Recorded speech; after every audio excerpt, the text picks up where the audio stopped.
colleague and DCI resident fellow, Frédéric, to be our keynote speaker this morning. I'm going to introduce Fred, and then you will get to hear from Fred what he has to say about innovation and competition. So let me say a few words about Fred, as we know him in the community, or Frédéric, as we say in French. Fred is Professor Émérite d'Économie at ESSEC Business School since 2020.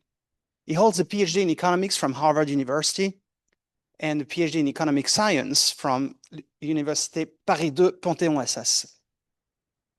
He began his career as a ministerial advisor in France, where he played a pioneering role in the adoption of the first merger control regime and the creation of the Competition Commission, which is the antecedent to the Autorité de la Concurrence.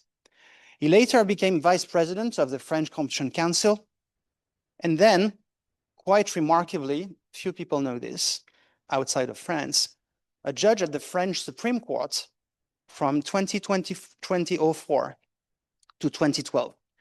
He was likely the first economist, he can confirm this, to be on that bench at the Cour de Cassation.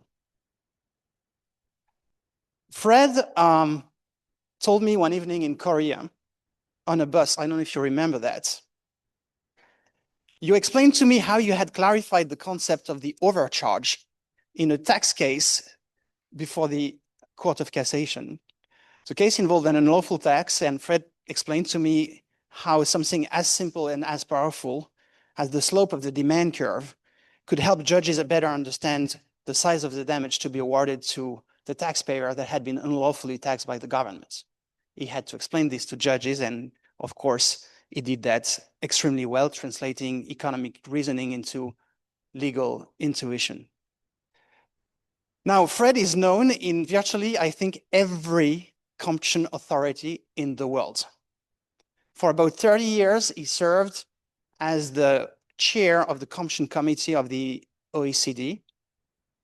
He has been literally everywhere where competition policy is discussed. And at this point, you may ask yourself why he was not on the mission to the moon last week.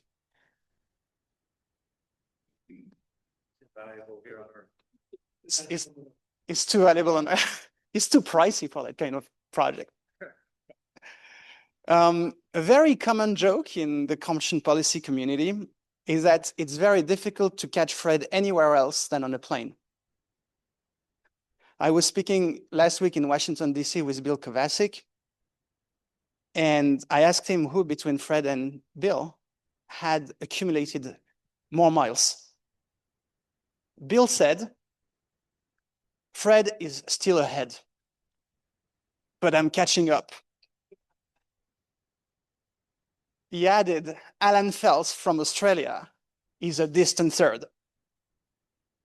Frankly, at this point, Fred must have a frequent flyer status that airlines don't even publish.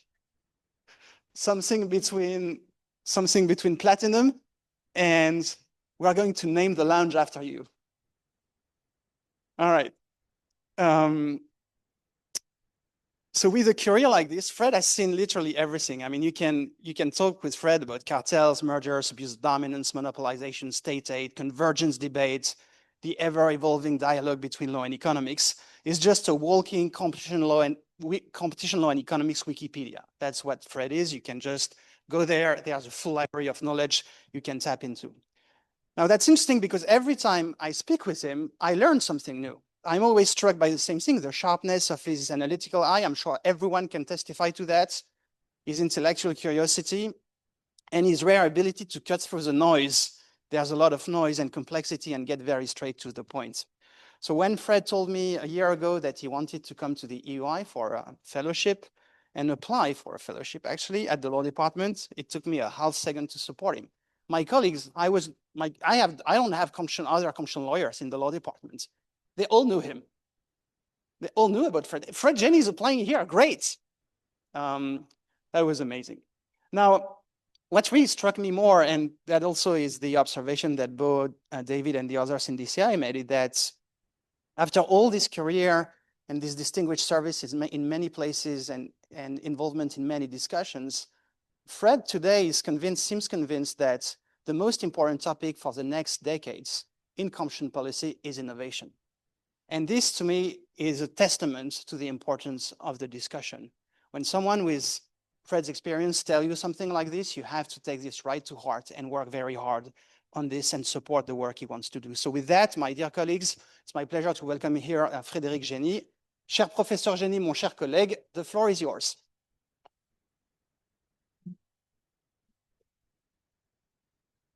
Thank you very much, Nicolas, for this completely unjustified introduction that can only lead to the fact that I will disappoint you. And this is particularly the case because we ended last night after a really interesting day, with a brilliant keynote speech on complexities economics by Professor Brian Arthur, where he tried to explain how capabilities analysis could fit into complexity economics. No, I was very interested by what he was saying, and at the same time, reasonably concerned. It made me realize that I was here in the minority because, for the reason that Nicolas mentioned, I think I'm the only former judge here. We've been talking about competition law all day, and I don't recall that judge or courts really came into the discussion at any point, as if they have no importance in this debate. And this came to me particularly this reflection particularly came to me during the speech by Brian Arthur, because I don't know much about complexity economics. I mean, I've got a very basic understanding of what the issues are, but I did live in my long career, I did live in an experience which was somehow related to this. And this was at the WTO. I was the chair of the working group on trade and competition for 8 years at the WTO. And when I was elected to this position, the first time I went to Geneva to host a panel, the secretary asked to have an interview with me, and so I was there with the secretary members, and they said right away, and in those terms, it's a catastrophe that you've been elected. So I was a little bit nonplussed and said, why is it a catastrophe? And said, because you're a professor of economics. So, well, you know, there are good ones, worse ones. You don't really know me. I mean, I've mostly worked on competition, not so much in trade. Okay. They said, that's not the point. The point is that academics are trained to think logically, hypothesis, reasoning, conclusions. This doesn't work at the WTO. What works at the WTO is constructive ambiguity, which is as close as I got to complexity economics. So for 8 years, I had to deal with constructive ambiguity, which I finally learned as a way to, I mean, I was a bit skeptical at the beginning, but then when you think about the GATT and the WTO, you realize, first of all, that it's fairly clear that in the world of diplomacy, you would have constructive ambiguity as a principle. And second, that nevertheless, I mean, we're now in a different period, but let's say until fairly recently, we were in a situation where the custom duties in the world went from something which on average was around 40% after the Second World War to 4%. So this constructive ambiguity process is a slow process, but somehow it works. Now, there's a second dimension of my WTO experience, which is relevant here, which is the fact that it was also on some of the panels of the dispute settlement of the WTO. Now, the WTO is this place where there are negotiations based on constructive ambiguity, but countries offer commitments, as an exchange for the commitments that get trade benefits. And it was conceived right at the beginning that the WTO should have an organism which would be like a court-like procedure to try to make sure that when countries gave commitments, they would abide by those commitments. So there's a dispute settlement mechanism with an appellate body. So it's a quasi-judicial system. Now, what happened is, of course, that when the panels sit, they have to interpret, in order to know whether the commitments have been met or not, they have to interpret the result of a negotiation which was based on constructive ambiguity.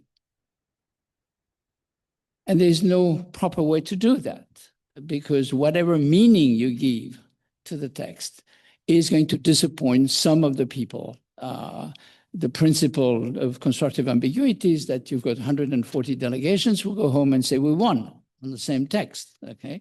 So it is clearly, and this is, by the way, one of the main reasons why the WTO is now practically defunct as an organization, because the US, but many other countries, objected to the fact that there was this interpretation by the appellate body and by the panels of the constructive ambiguity that they'd put into their negotiations. But if there's no one to check the commitments, then nobody abides by the commitments and the whole thing falls apart.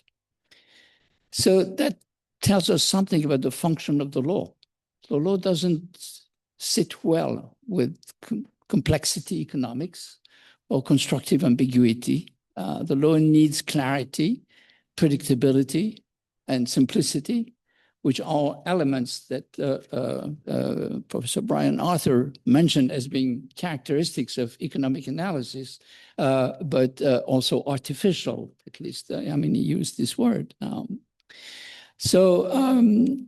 I think that the challenge that we have is, of course, to talk about innovation and about capability analysis as being one element that's useful for reasons which I will mention, while at the same time keeping in mind the fact that since we're talking about the competition law, all this has to be kept simple, predictable, and stable, which is complex. So enough with my personal experience, and I'm going to disappoint you by being quite pedestrian, really, in what I'm going to say, because I'm trying to focus on what could help us as a set of people who are interested in innovation and also believe that capability analysis can bring something. How can we move forward in terms of diffusing or interest? The first question that I wanted to deal with is the question of the fact that we have to be both modest and ambitious. Modest because we have to remind ourselves that, first of all, most of the mergers, not most, but about half of the mergers fail in general.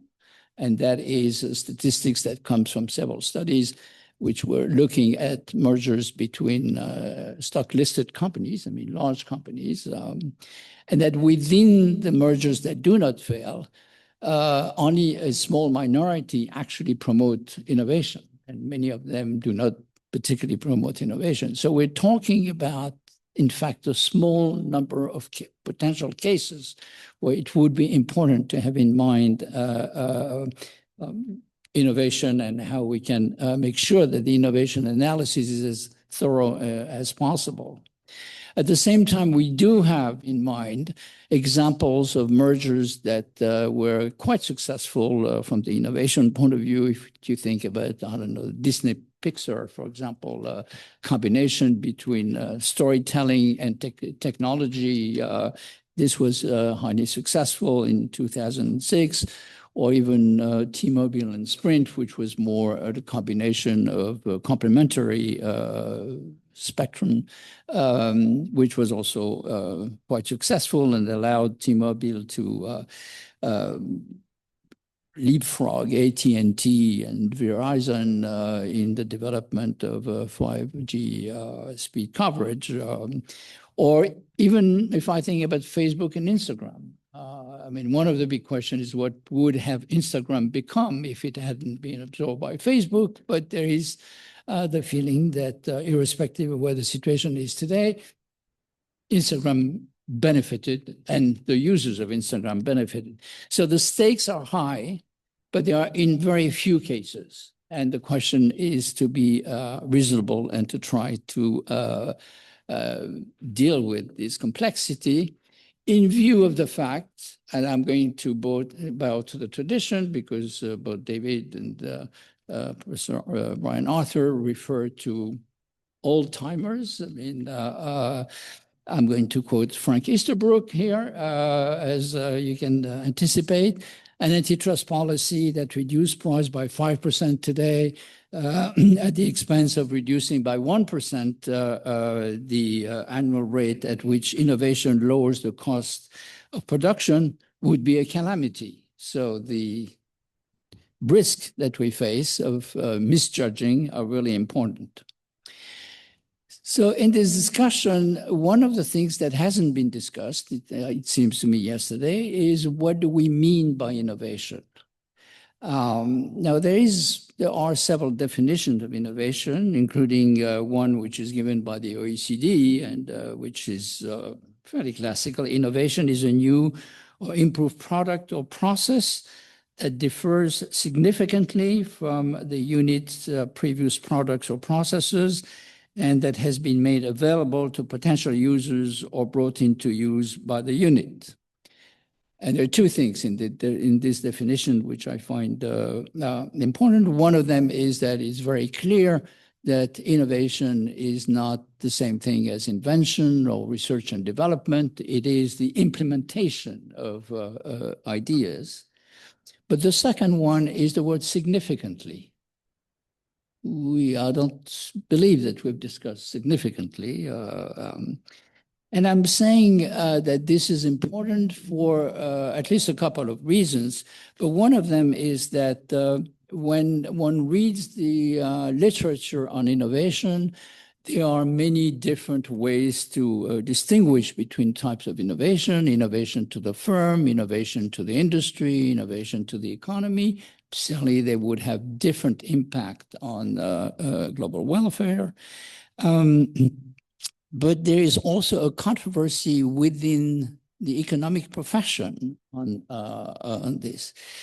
For example, along the line of the OECD definition, Carl Shapiro, for example, has written very explicitly that the effect of changing a parameter measuring the degree of differentiation among products is just not directly relevant to competition policy.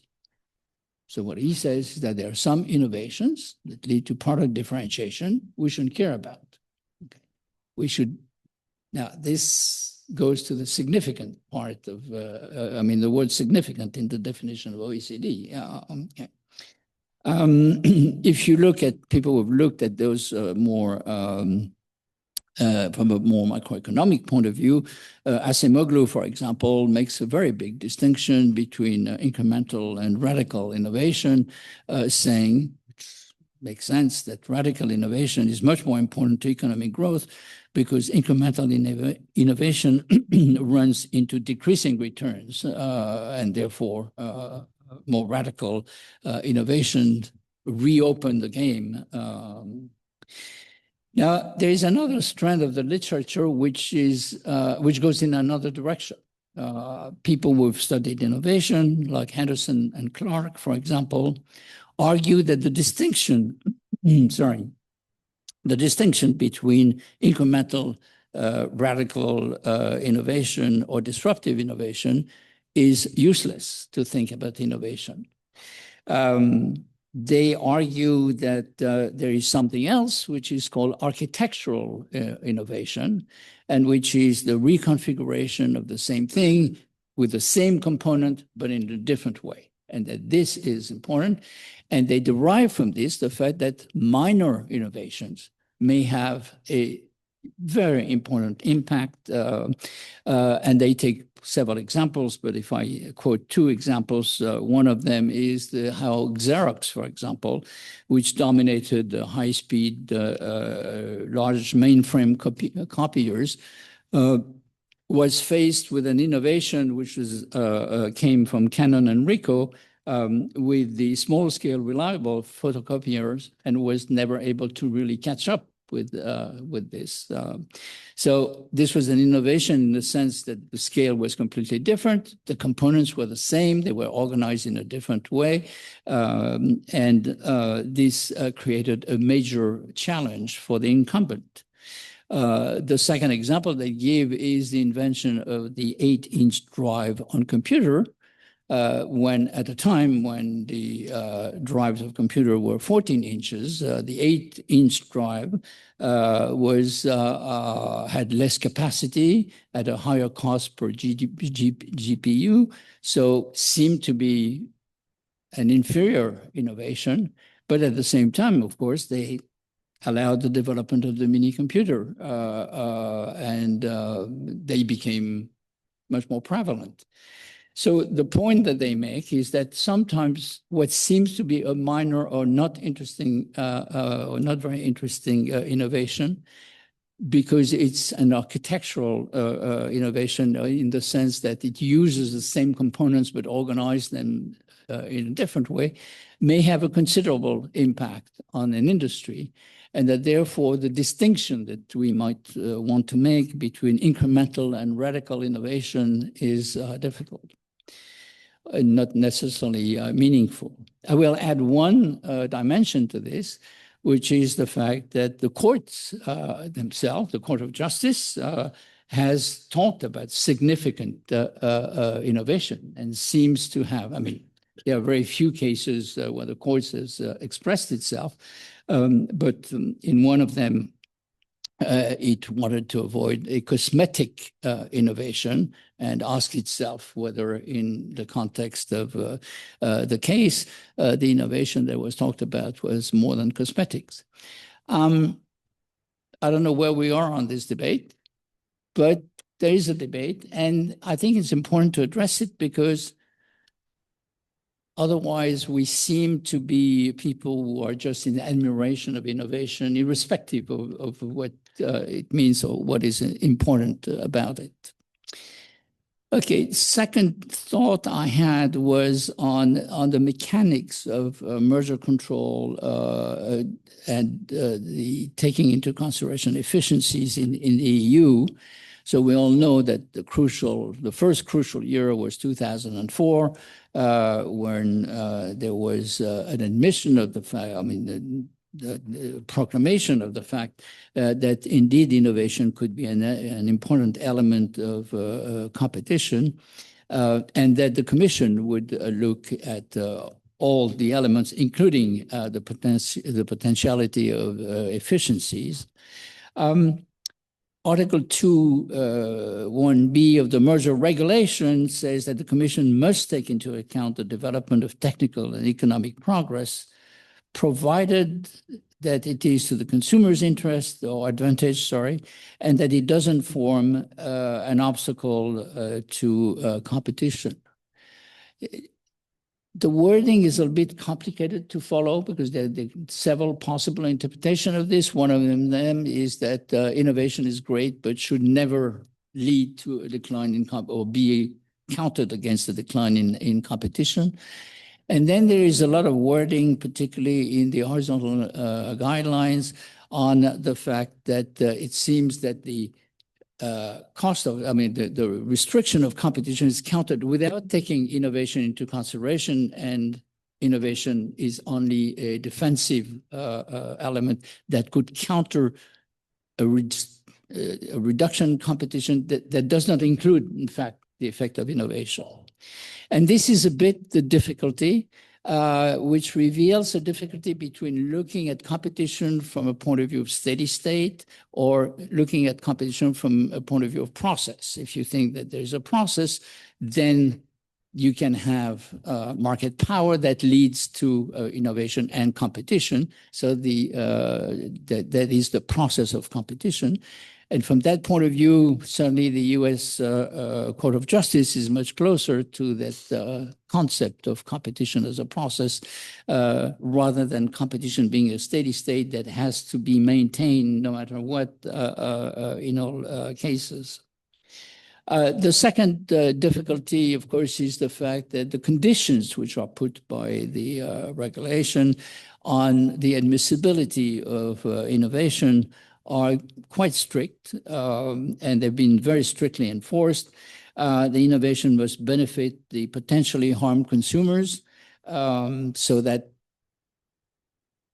one of the problems, of course, is that very often innovation will be innovation in new markets or different markets from the market where. So, I mean, there are attempts to try to develop the notion of innovation markets so that we don't have to deal directly with this issue. But still, I mean, there is a complexity there, complexity that we see in other fields when we think about climate change, for example. Second, there must be specific, merger specific. So they must be established that those innovation, in order to be an acceptable defense against a reduction in competition, could not be obtained otherwise. But there is no standard of proof that's given. So to what extent would an agreement, for example, or licensing of an intellectual property really give the same result, be as stable as a merger? And the third one is that the innovation must be verifiable, which the Commission interprets as the fact that it should be reasonably assured that they will materialize, which when one talks about a stochastic mechanism can be sometimes quite difficult to bring as a proof. The final point on this is that because there is a bias towards seeing competition as mostly in prices and innovation only in defense against restriction competition prices.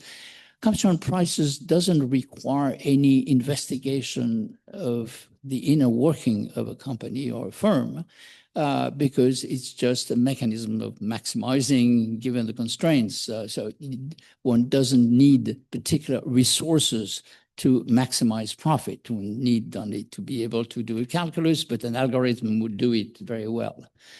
Innovation is a process that involves resources, intellectual resources, physical material resources, and it's a more stochastic process.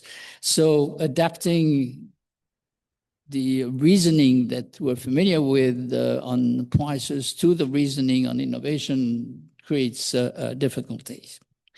The second phase was the Dow-DuPont decision. So that was, for us, a little community. I mean, that was a great decision. It was the first one and the most spectacular one where the capabilities of the firms, not only the merging firm, but also the competitors to promote innovations were really looked at.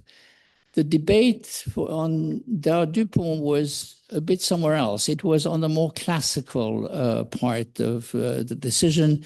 The question is, to what extent would the merger reduce innovation, incentive to innovation, not so much the capabilities? And there was an interesting development. I mean, the Commission essentially said the merger between rivals on innovation internalized the innovation externality of the two parties, and that in itself that reduces the incentive to innovate. And second, said that there was also an issue of competition on prices, which meant that post-merger, the consumers wouldn't have to pay higher prices for the results of the innovation, and then decided that it would allow the merger, but only with the divestment But this opened a discussion about what would be the effect or what are the effect of concentration between competing innovators. And this discussion turned out to be extremely fruitful. A lot of economists have written about this. Most of them to say that the analysis of the Commission in the Dow DuPont was going in the right direction, but was insufficient, that there were a larger number of effects. The margin expansion effect, the demand expansion effect, and the innovation diversion effect. And this has led to a discussion among competition authorities, which has been quite interesting and which I've followed at the OECD. I think it was a year ago, the Japanese Fair Trade Commission presented the work that it had commissioned to a working group to delimit all the potential effects on the reduction of incentive on competition, on innovation, of a merger. And this report essentially says there are 6 or 7 effects going in different directions. Okay. And therefore, the competition authorities should not be only focused on the internalization of the externality, but also look at all those effects. We are now at a stade where competition authorities are reasonably okay with the fact that there are different effects to look at from the incentive point of view. They don't always know how to operationalize that. I mean, what is really the test? Okay, 5 minutes.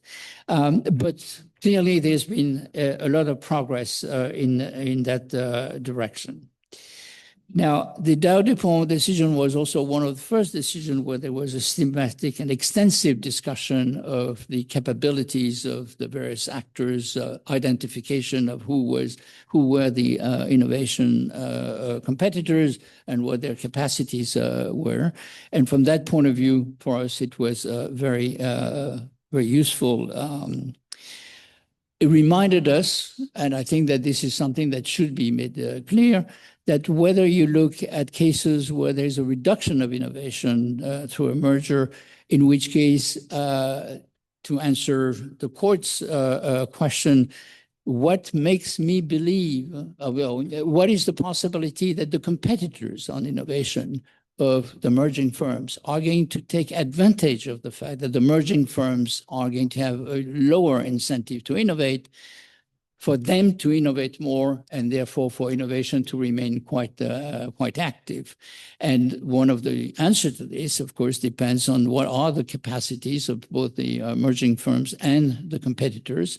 And if you look at the cases where mergers tend to increase innovation, you also clearly, at some point, besides the incentive, you have to look at whether indeed there is capacity to increase innovation. So I think that the consistency between the traditional approach on incentive and the approach on weaknesses and strength and capabilities is quite important. Yesterday, there was kind of a gloom. The Commission was not terribly happy because we seemed to say they was not doing a good enough job on this. And I want to say that there are 2 pieces of research which I think should lead us to be more optimistic. One of them is the thesis by Selçukhan Unetbas was here yesterday, where he reviews all the decisions of the Commission, not only the substantive decision, but also the decisions on divestiture. It has already been mentioned yesterday. And one of the things which is very clear from this is that, first of all, the incidence of the notion of capability increases considerably over time. And particularly, it seems that it's around 2015 that there start going to be, I wouldn't say a systematic analysis of capabilities, but a much more frequent analysis of capabilities. He does observe, however, that there doesn't seem to be an overall framework of thinking on this, so there is more work, but at least this is quite positive. And the second thing, which I find personally also very positive, is our friend Schreppel's analysis of the court cases on innovation, not on capacity, but on innovation, where it's very clear that the court's interest in innovation is insufficient, but is there. That there are a number of cases, including cases where the issue of capabilities has come up, from Tetra Laval to Cisco to Google Shopping. Yeah. So I think that what this tells us is that at the level of competition authorities, the Commission, but others, if I relate this to the work at OECD, there's more and more sophistication in the analysis, both on the sides of incentive and taking into consideration capacities of the various actors. And second, at the level of the court, there is a keen interest in innovation with good questions. Are the innovation cosmetics, or are they significant? Are the competitors going to use their capacity to innovate when the emerging firms are decreasing their innovation, etc.? So having spent 8 years at the WTO, where everything moves very slowly for the reasons which I mentioned, I take this as a very hopeful sign. I will finish on what I think the agenda is for us. First of all, trying to make sure that innovations are considered both in the positive and the negative way immediately at the beginning of a case. I think that we are going to see some evolution at the level of the Commission from that point of view, and that it is going to overcome some of the difficulties that I mentioned when innovation was purely a defense. Second, developing a more sophisticated analysis of the incentives, of the effect of a merger on the incentive to innovate. I think we are pretty close to that. I mean, there's been a lot of analytical work, and now we have just to operationalize it. Third, develop a framework that competition authorities and parties can rely on to analyze capabilities. And from that point of view, I want to say one thing very briefly on the Petit report, which is precisely an attempt to try to operationalize this framework. When you read it, it's clearly the kind of instrument that could be very useful, set of questions that the courts, the competition authority could ask. Where you get slightly uneasy is when you go into the detail of the questions and you relate that to what you read in the managerial literature, because you read that there are supporters of this, but there are also critics of this. And I will take two examples. One of them is whether the resources, one of the questions at some point on the capability assessment is whether the resources in terms of research and development of the firms are important and sufficient. And there you have a literature, part of a literature support this by saying, well, this is a good place to start. And part of the literature, and I'm thinking in particularly the literature by David Cropley from Australia, which says innovation performance is not driven by static resources-based measures of employees, numbers, and R&D spent. So saying it's much more complicated than this. This is a static view. The second example I would take is patents, as was done in the Dow-DuPont merger, looking at patents as being an expression of the capabilities of the firm to innovate in the future. And the recent paper by Richard Gilbert and Sofia Villaboas, precisely on the Dow-DuPont merger, but with the insight of a number of years, which basically says that existing patents are not reliable predictors of future innovation in technological area covered by the patents for various reasons. So if we are going to present to competition authority, to lawyers, to others, the idea that this is an important issue and that it should be discussed, probably we have to first try to resolve those difficulties. I mean, clearly there are trade-offs. Clearly there is no, I mean, it would be too costly to have a perfect measure are some measures acceptable, even though they're simplistic? And what is there a consensus of the scientific community on this? The very last point is, if it's very difficult to measure capabilities, is there a way out, another way to promote the ideas, to make sure that innovation remain at the very heart of the discussion in case of mergers? And I think that there is. And one way which I find has been underexplored is the commitment part. Because it seems to me that one of the difficulties of competition authorities to deal with innovation is, of course, the fact in merger is the fact that three things may happen. First of all, there may be a misjudgment of the capabilities of the firm to innovate. So that's a risk that the competition authority doesn't particularly want to take. Second, there may be no innovation even though the firm had the capabilities, but because it's just a stochastic process and it didn't find innovation. And third, there can be the expected innovations. Designing contracts with a firm, saying, okay, we're going to admit your merger, which has some anti-competitive effect, but because there is the perspective of those innovation, but we want to make sure that the consumer welfare is not going to be hurt by this. And we realize that there is a stochastic mechanism. So we're going to make a deal with you where we're going to negotiate with you the time frame for this.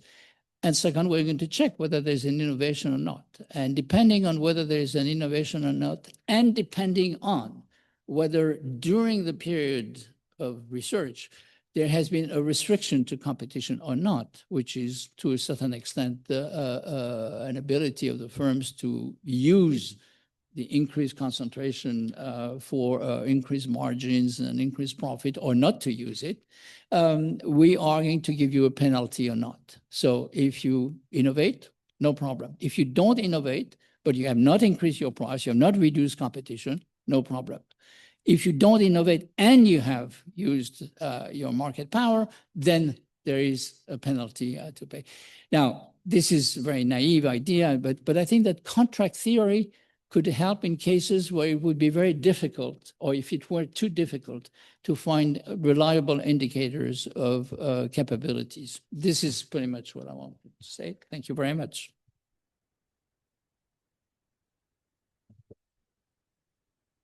Thank you, Fred. So I take again to heart the suggestion to invest intellectual time into these various topics you mentioned at the end, especially this idea of how to design commitments that make sense and that are administrable and monitorable and that improve innovation.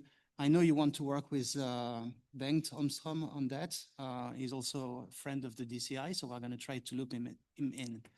We have time for 2 short questions to Fred. So there's a question from Jonathan.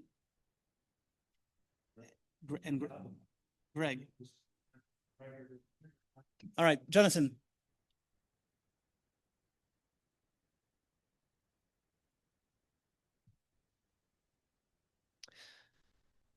Very interesting lecture. I have a question that may sound that it's outside the topic of your talk, but I think the concepts you described and your career in both in trade and in antitrust might put you in a unique position to address the question. The question is as follows. This is a question that has started to attract significant interest in the think tank community in the United States, but it has not yet been fully appreciated, I think, in the academic community. And the issue is the following. If we live in a world which, as you described, international trade institutions are essentially defunct, but the second largest economy in the world has pursued for at least 2 decades a policy of domestic survival of the fittest. They then launch these companies into Western markets where they outcompete on scale. They do compete outcompete on process innovation, probably, as you describe, architectural innovation, but not product innovation. And the result is that it benefits consumers in the short term by bringing prices down. But there is evidence by empirical researchers showing that when PRC-based and state-subsidized entities enter into these markets, they reduce over time the investment in R&D into these markets. I think it's a perfect illustration of the tension between pursuing static and dynamic efficiency. It also is a very significant intellectual challenge, both in terms of economic analysis and rule of law. How, if at all, should we address this challenge to consumer welfare and innovation economies in Western countries? Can we do so within the confines of antitrust law in an environment where international trade institutions have proven to be ineffective in doing so? To immediately take the questions from Greg and the remark from David, and then. Yeah, thank you, Fred. In my experience, sort of looking at the cases that different competition authorities put forward in relation to innovation, I think that it actually often a kind of a proxy for what in fact is not a concern, a dynamic concern, but a future static concern. So it's basically a concern about future price effects in future product markets, which is couched in terms of innovation. And I think the reason why this is done is because these future price effects are so distant in the future that the authority is concerned that it wouldn't be able to kind of make a legit case. 10 years from now, prices will go up. So what they do is they couch this concern in terms of innovation. Is this the right way to go about it or not? It's a very clear question. David, and then Fred takes the 3 questions. David.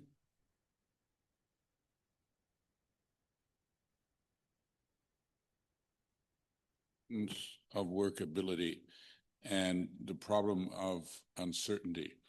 And I'm reminded of the Nobel laureate Koopmans, who made this distinction between primary uncertainty, which is sort of inherent in the world, and secondary uncertainty, which is sort of created by behavioral factors. And it seems to me that, yes, the primary uncertainty, can we figure out the future when there's a merger? A certain amount of it's going to be there, but a certain amount of that uncertainty is created by ourselves and our limited understanding of evolutionary economics and of innovation more generally. Where this leading to is, it seems to me that the problem that we face in the Dynamic Competition Initiative is we have to justify everything as if the base of understanding is already correct, when in fact it's not. So it's like, yeah, this seems difficult because, if you asked economists to forecast weather, we could do a miserable job. But if you ask meteorologists to forecast weather, they might do a better job. Put differently, innovation scholarship does not really exist in antitrust. There are feeble efforts around the edges, but the enormous literature in management and organizations on innovation, I would say about 3% of it has sort of crept in through the kind of discussions we have here. And it's because of this neoclassical protective belt that says, incentives, the number of times I've heard incentives. Now, I'm going to say as an economist, incentives are very important. Okay, but I've said it. There's a lot of other things that are important too in understanding the strategy and behavior of firms, and we know almost nothing about them. And I've seen this in litigation and in discussions at agencies. It's down to a boring focus on incentives, as if that's all there is. And so we have to somehow rather remove this roadblock. So I wonder, is there a way in which we can shift burdens and say, look, static guys, your stuff is clearly wrong. You know it. We know it. Now, how about switching the burden? Every time you're going to put forward some decisions, justify it in the way that so that we're not on the defensive having to explain. The new paradigm has not always got the burden of putting forward the affirmative case. Let the establishment defend what they're doing against a broader, set of standards. Now, I don't know where all of this is going, other than to say that I find it incredibly frustrating that workability, it's just the old story of the man looking for the keys under the light, the light under the lamp. He knows the keys are not there, but that's where the light is, so that's where you look. And it's clearly unscientific. It is certainly normal human behavior.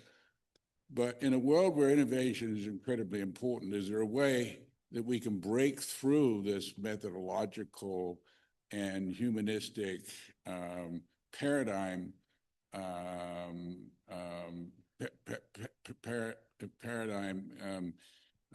catharsis, I suppose is the best way I can put it. Okay, so we are 15 minutes beyond time. There's a panel waiting. There has been like 3 substantial questions. So you can tap into constructive ambiguity to get away from this. And we move to the next panel. Or you can't. Very briefly, on the very first one, and it's going to be a very general question, I think that it opens another discussion on what do we mean by consumer welfare? What do we put into consumer welfare? And there are sub-questions about the timing. For example, do you think that the future is part of your consumer welfare, and therefore what is going to happen tomorrow or the day after tomorrow? We are in the middle of this discussion. I think that it was polluted originally because it was seen as an attack on consumer welfare, whereas the consumer welfare, I think, is much more flexible. And there has been a change in social preferences. There has been a change in the sense that the resilience has become something that we think is important, in the sense that the environment is important. So I think that what we're seeing is an enlargement of the notion of consumer welfare, and in particular, more taking into account the future into today's consumer welfare, and therefore in the decisions that are going to be taken. So I think that this is partly one part of the discussion. I mean, pretty much for the first 2 questions. On David's, I think that we are going to see a slight change in the burden of proof. It's true that the burden of proof was very difficult for anybody who brought efficiency because of this is changing. I mean, my understanding, I'm not, but my understanding is that the Commission is going to push for the innovation question to be put right at the front at the level of the notification of the mergers. And this is going to change the balance of, okay. So that's one evolution in the right direction. But on the other part is to say, you're absolutely right that there's a vast literature uncoordinated with what we do, and gathering with those people who've written in this managerial literature to come to a common understanding, I think is hugely important, because this is what is going to make credible the case for better taking into consideration or deeper taking into consideration capabilities. Right now, we're at, so I read the paper that Nicolas and Constance have done, and which is very interesting. But then if I were a judge, sitting as a judge, I would say, oh, yeah, but there's this article that says the opposite, or there's an article which raises a question about this methodology. And I would not have any basis to decide between 2 scientific, I mean, I'm not taking side, okay. If there is more of a consensus building among scientific on what is an acceptable methodology, that is going to reassure competition authorities and certainly judges. So that's, I mean, one of the things that we can do. Fred, I'm just going to add, I'm going to bridge what I said before. I was talking with Doug Ginsburg, the judge on the federal circuit 10 days ago. And Judge Ginsburg told me, he was one of your colleagues, he said, if you want to make this work, you need to understand that judges, the Court of Justice, the Supreme Court, do not speak about innovation on their own.